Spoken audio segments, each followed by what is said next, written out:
The Intermediate Life Cycle Courses. Continual Service Improvement. Lesson 16. Critical Success Factors, Challenges, and Risks.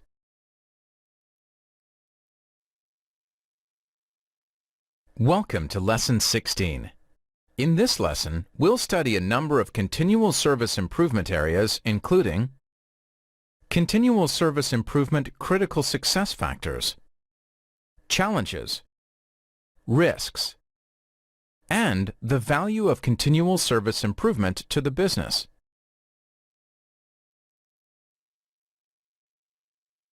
The information in this lesson relates to the syllabus section CSI 08.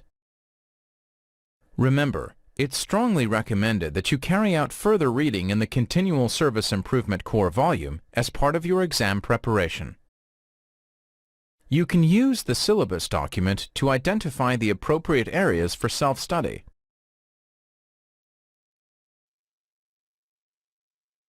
Let's start this lesson by looking at the critical success factors for continual service improvement. Remember, a critical success factor is defined as something that must happen if a process, project, plan, or IT service is to succeed.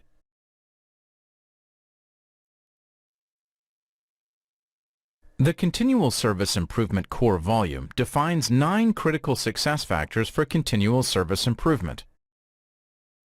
We're going to study them over the next few screens, and then do an exercise to reinforce some of the main concepts.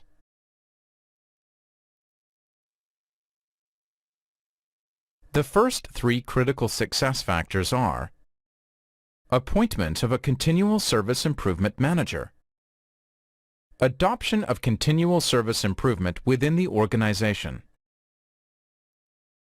and management commitment, including visible participation in continual service improvement activities, for example by creating and communicating a vision. We've got more critical success factors coming up on the next 2 screens.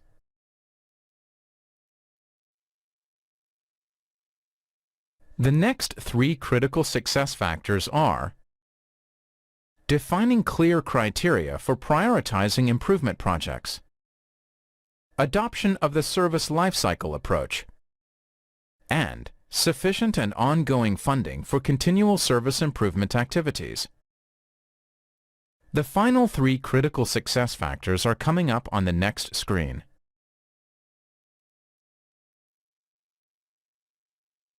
You can see the last 3 critical success factors here. Resource allocation.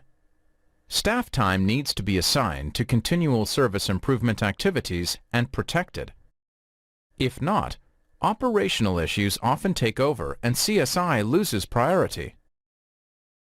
You may find this a challenge when making improvements in your organization. Technology to support continual service improvement activities. And adoption of processes. The organization needs to adopt service management processes in a consistent way.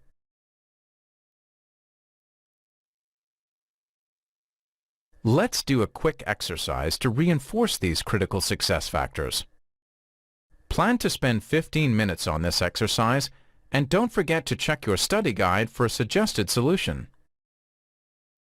3 of the continual service improvement critical success factors are technology to support continual service improvement activities, appointment of a continual service improvement manager, and management commitment. What are the consequences for continual service improvement if these critical success factors aren't in place? Try and think of at least 2 consequences for each critical success factor.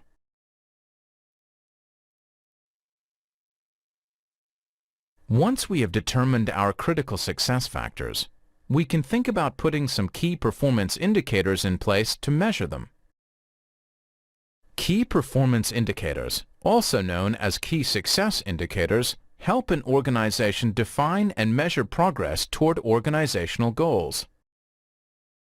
Once an organization has analyzed its mission, identified all its stakeholders, and defined its goals, it needs a way to measure progress toward these goals. Key performance indicators are those measurements. Key performance indicators are quantifiable measurements agreed to beforehand that reflect the critical success factors of an organization.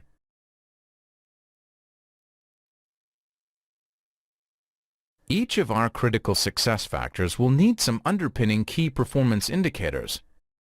For example, one critical success factor is the adoption of the service lifecycle approach. Supporting key performance indicators could include percentage of service lifecycle processes in place, percentage of lifecycle roles allocated. Why not try and develop key performance indicators for the rest of the critical success factors?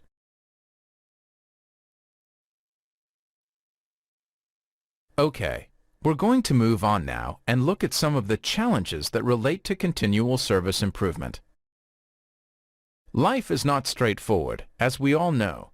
Continual service improvement implementation does not come without its challenges.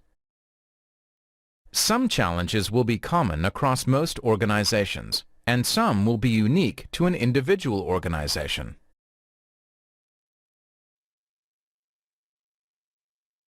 As we discussed in Lesson 14, one of the major challenges will be managing the behavioral changes that result from improvement activities. Another major issue is that continual service improvement requires adequate tools for monitoring, gathering, analyzing, and reporting on data.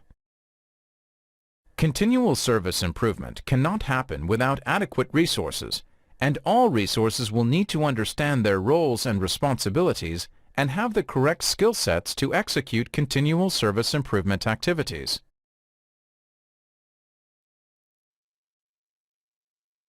There are many challenges we'll face when implementing continual service improvement. What are they? Well, it's over to you. Time for an exercise.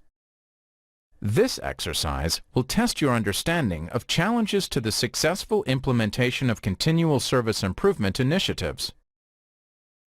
Plan to spend 20 minutes on this exercise, and don't forget to check your study guide for a suggested solution. So here's the question. List what you consider to be potential challenges to the successful implementation of continual service improvement. Try and think of at least 12 challenges.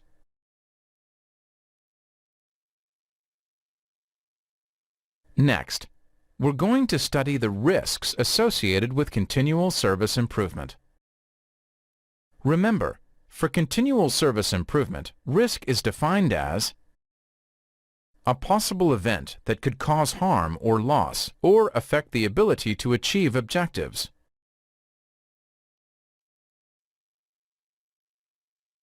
There are 14 main risks associated with continual service improvement, and it's worth spending some time reviewing them now. As we move through the risks, think about which ones will apply in your organization. Think about how you could potentially overcome them. Are there any you won't be able to mitigate or prevent?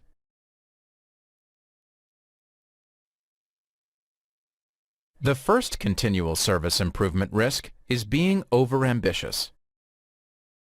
Mitigation here can include being realistic with timelines and expectations, and accepting that you can't improve everything at once. The second risk is not discussing improvement opportunities with the business. It is imperative that the business is involved in improvement decisions that will impact them. The business can help us set priorities, and we may need their backing for funding or resources.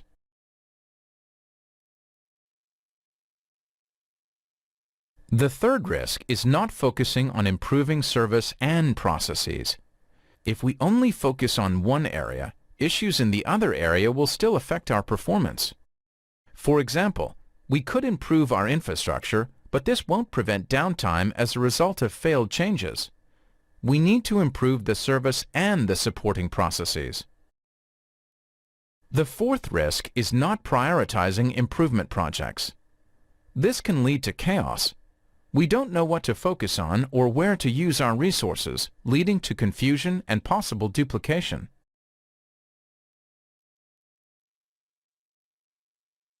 Next in our continual service improvement risk register is attempting to implement continual service improvement with little or no technology. We need technology to help us decide where to start improving and to show our improvements are making a difference. The sixth risk is trying to implement an initiative with no resources. Unless people are allocated and dedicated to tasks, there will always be something more important that takes their focus away. The seventh and eighth continual service improvement risks are on this screen. They are implementing continual service improvement without knowledge transfer and training. Staff need the right skills to give them confidence to succeed. And not performing all the steps of the 7-step improvement process. Missing a step in the 7-step process can lead to poor decisions about what to improve and when.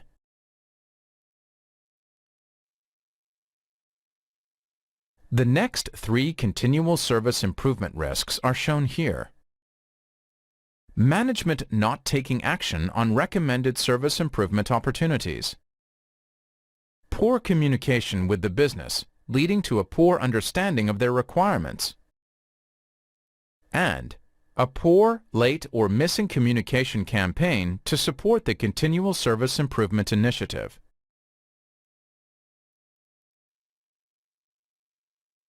Our last set of risks when implementing continual service improvement are not involving the right people at all levels to plan, build, test, and implement the improvement.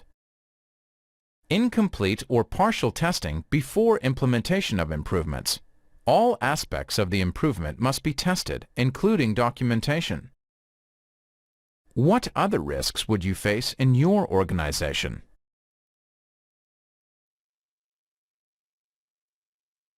So let's summarize the continual service improvement challenges, risks, and critical success factors.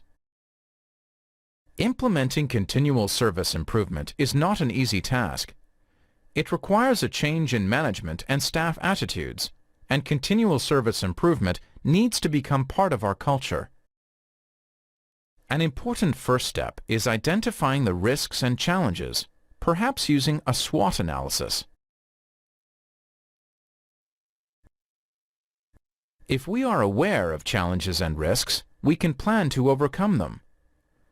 It is important to define mitigation strategies for the risks and identify how to best overcome challenges that an organization may encounter. Clearly defined critical success factors will also help to ensure we are successful by giving us a clearly defined goal and scope.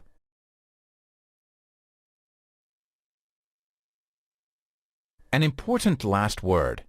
If you set out to improve everything at your first attempt, you are likely to fail.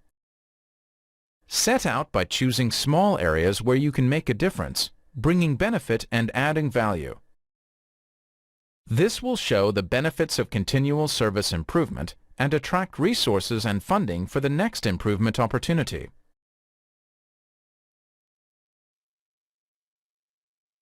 To complete this lesson, we will look at the value that continual service improvement gives to the business. The value of any improvement initiative needs to be considered from 4 perspectives: improvements, benefits, return on investment, and value on investment. We are going to study the formal definitions for these terms, as it's essential they are used correctly.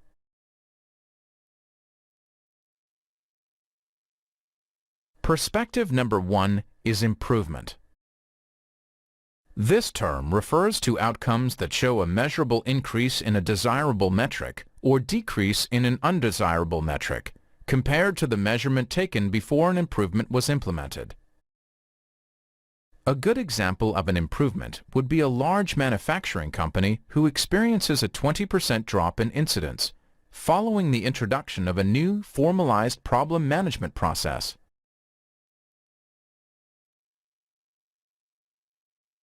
Perspective number 2 is benefits.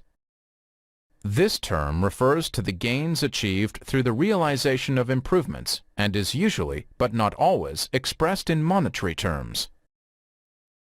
To build on our previous example, our large manufacturing company experiences a 20% drop in the number of incidents after the introduction of problem management, which leads to a $400,000 increase in profits generated by increased staff productivity.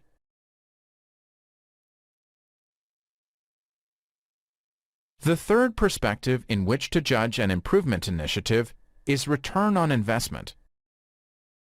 This term is often used in relation to continual service improvement. ROI refers to the difference between the benefit or saving achieved and the amount expended to achieve that benefit, expressed as a percentage. The aim is to spend a little and save or gain a lot. Again, taking our manufacturer as an example, the company spent $200,000 setting up problem management, but since this directly realized an increased profit of $400,000, they had a return on investment of 100% in the first year.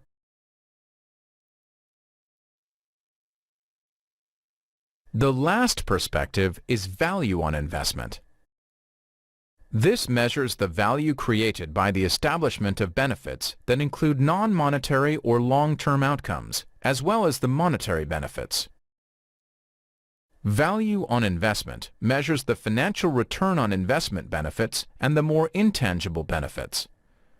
Return on investment is therefore a subcomponent of value on investment. Returning to our example once more, the company's establishment of problem management led to a reduction in incidents which made staff more productive and therefore more satisfied in their jobs. This led to reduced staff turnover, increasing the stability of the company and ensuring that capabilities were developed internally. Return on investment covers the increase in productivity and decrease in incident numbers. Value on investment also includes the staff satisfaction and reduced staff turnover.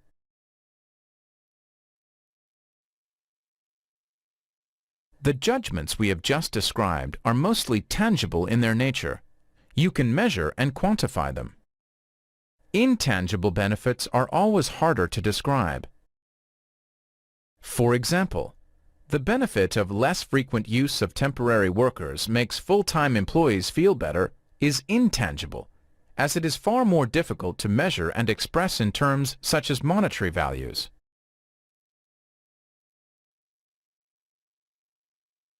One common problem when developing business cases is quantifying soft benefits, such as better brand image and customer satisfaction. When hard numbers are available to support a return on investment argument, it may seem easier to leave the soft benefits out altogether. However, they are still a benefit, and an attempt must be made to describe them.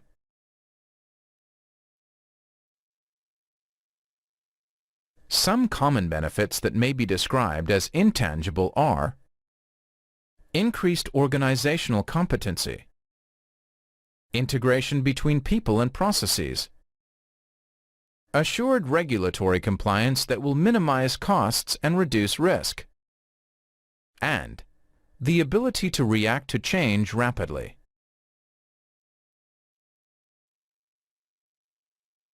Let us now consider the justification for continual service improvement. Continual service improvement must prove its worth to an organization to continue its existence.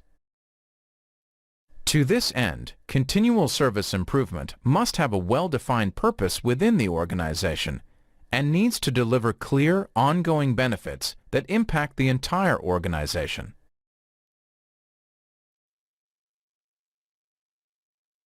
So how does continual service improvement achieve this? Some justification examples that can be easily understood are business efficiency, potential cost reduction when introducing services, increased customer satisfaction with the provision of existing services, more agility when responding to requests for new services, and more reliable IT services to support business-critical services.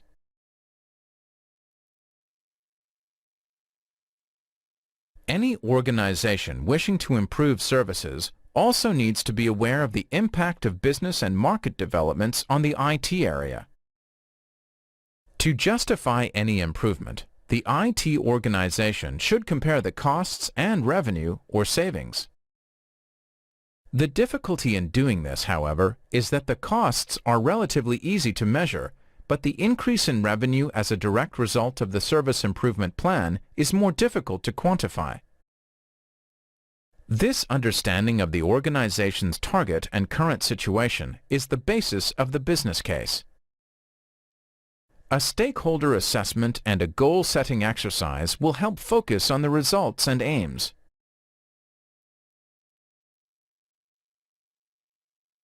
There are some strong business drivers for continual service improvement. Over the years, businesses have become increasingly aware of the importance of IT as a service provider. IT is no longer just a supporter of the business, it is an enabler of business operations. As a result, the business leaders of today ask much more pointed and direct questions regarding the quality of IT services, and will look for increased efficiency and effectiveness from IT.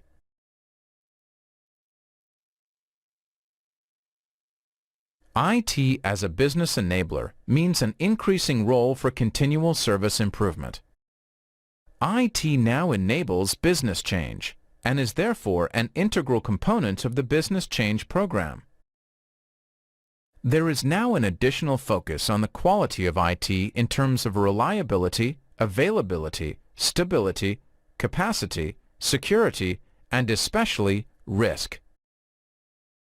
IT and IT governance is also an integral part of corporate governance.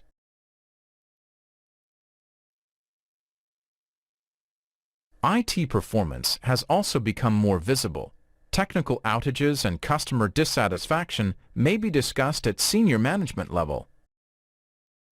IT organizations increasingly find themselves in a position where they have to not only realize but manage business-enabling technology and services that deliver the capability and quality demanded by the business. IT must demonstrate value for money. For example, IT within e-businesses is not only supporting the primary business processes, but is the core of those processes.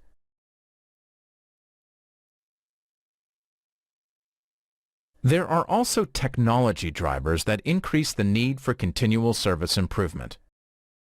IT is now at the heart of the business, and as a result, there is now a high dependency on IT.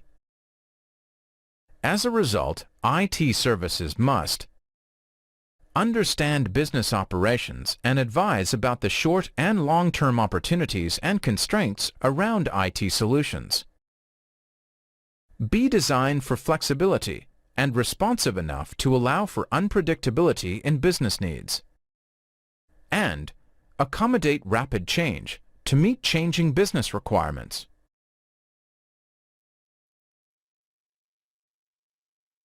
In addition, IT must maintain or improve quality of existing services while adding or removing technology components. Ensure that quality of delivery and support matches the business use of new technology. And manage and even reduce the cost of service provision.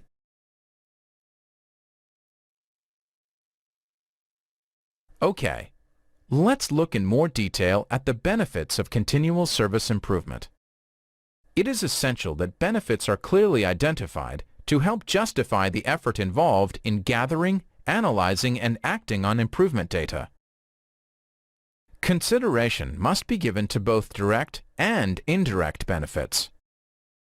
Benefits need to be identified for stakeholders at all levels of the organization. They also need to be clearly communicated.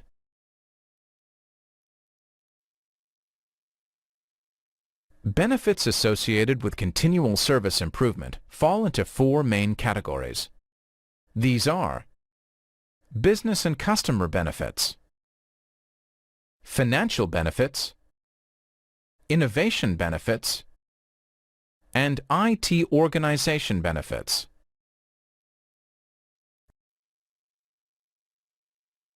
Time for an exercise. This exercise will test your understanding of the benefits of continual service improvement based on what you've studied so far in this course. Plan to spend 20 minutes on this exercise, and don't forget to check your study guide for a suggested solution. We've just mentioned that continual service improvement benefits break down into 4 categories: business and customer, financial, innovation, and IT organization. For this exercise, produce a list of at least 5 benefits for each of these categories. Why not pause the video and complete this exercise now?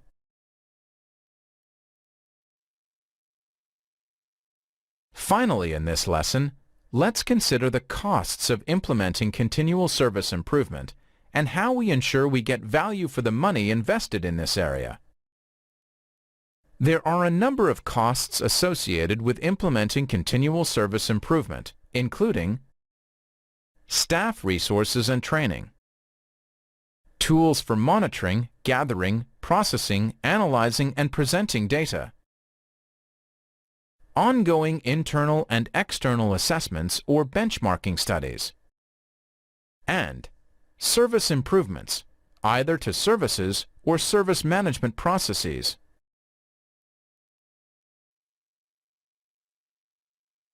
Other costs will include management time to review, recommend, and monitor continual service improvement progress, communication and awareness campaigns to change behaviors and ultimately culture, and training and development on continual service improvement activities.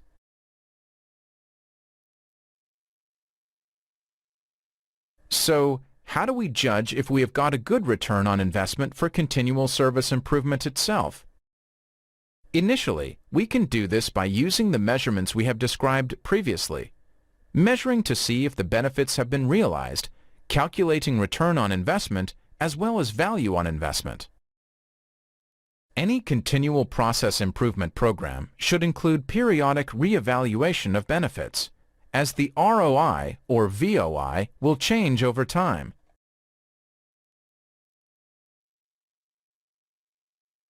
Key performance indicators for continual service improvement will change as business drivers, technology, and market conditions change.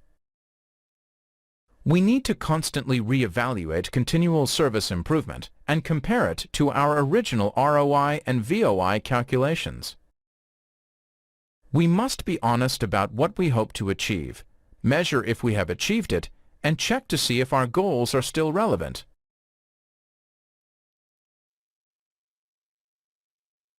When we're looking at benefits measurements, we need to consider the areas shown here.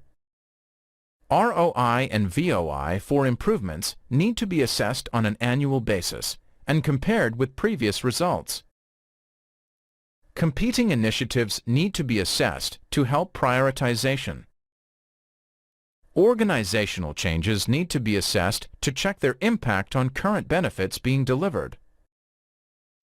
And changes in strategic direction or legislation need to be assessed for their impact on benefits.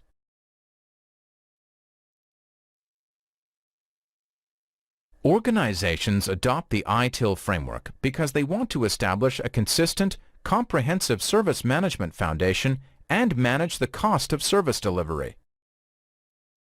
ITIL emphasizes the importance of providing IT services to satisfy business needs in a cost-effective manner. The most tangible benefit of using ITIL should be a marked improvement in resource utilization, eliminating redundant effort and decreasing errors and rework.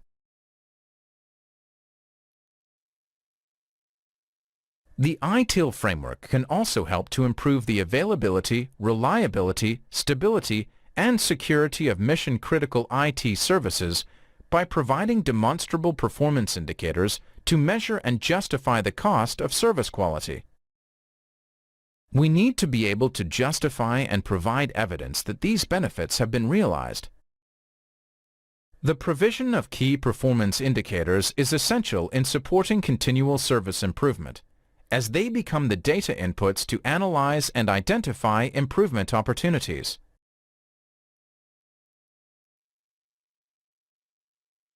We are now at the end of Lesson 16.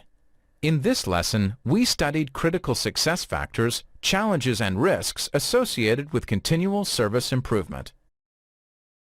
We completed the lesson by looking at the value an organization should realize from a successful continual service improvement implementation.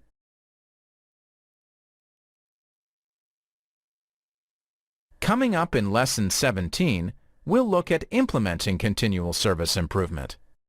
This includes some critical implementation considerations, as well as governance and continual service improvement and organizational change.